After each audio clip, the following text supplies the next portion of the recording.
اور اس وقت جو ہے آپس میں اتحاد اور اتفاق کی سب سے زیادہ اہم ضرورت ہے۔ تمام مسالک اور تمام فرقوں کے اندر جو اتفاق کی فضا قائم ہونی چاہیے اس کی بہت زیادہ اس وقت ضرورت ہے، اور اس کی سب سے اہم صورت، سب سے اہم حل اس اتفاق کے ہونے کا وہ ہے مثبت سوچ۔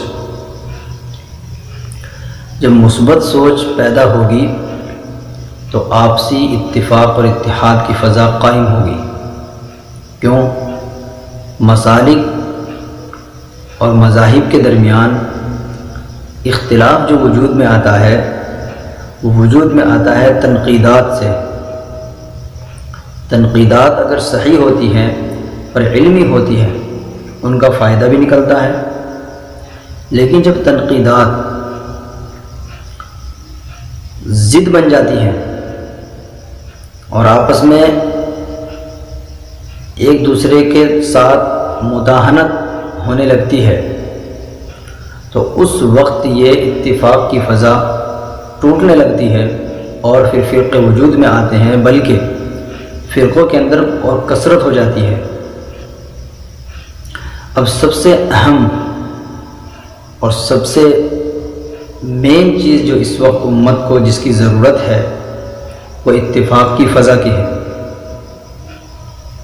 کیوں؟ یہ بات صرف ایک انسان ہی کی نہیں ہے، ایک مثبت سوچ رکھنے والے عام انسان کی نہیں، بلکہ یہی قانون اور یہی اصول ہمیں قرآن کریم نے بھی دیا ہے، اور آج سے نہیں ہزاروں سال پہلے سے یہ حکم موجود ہے جو اللہ کا حکم ہے، کسی مخلوق کا نہیں، اور وہ کیا ہے؟ وَاعْتَصِمُوا بِحَبْلِ اللَّهِ جَمِيعًا وَلَا تَفَرَّقُوا، آپس میں اتحاد اور اتفاق قائم کر کے اللہ تعالیٰ کے فرما بردار ہو جاؤ، اس کے سامنے سب جھک جاؤ، اللہ کی رسی کو مضبوطی سے تھام لو۔ وَلَا تَفَرَّقُوا، ٹکڑے ٹکڑے اور جماعتیں آپس میں نہ بناؤ۔ کیوں؟ جب جماعتیں بنیں گی، ٹکڑے وجود میں آئیں گے تو کیا ہوگا؟ انسانیت منتشر ہو جائے گی، بٹ جائے گی، اور جو ایک طاقت ہوگی، قوت ہوگی اتفاق کی، وہ ختم ہو جائے گی۔ پھر کیا ہوگا؟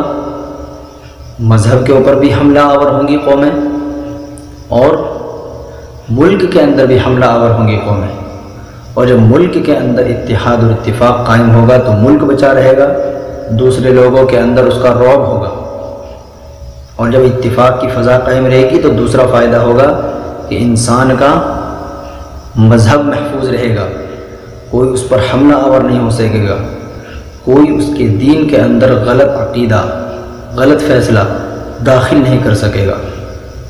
تو اس اتفاق کی اہم صورت جو نکل کر آتی ہے وہ ایک صورت یہ بھی ہے کہ سوچ کیا ہو؟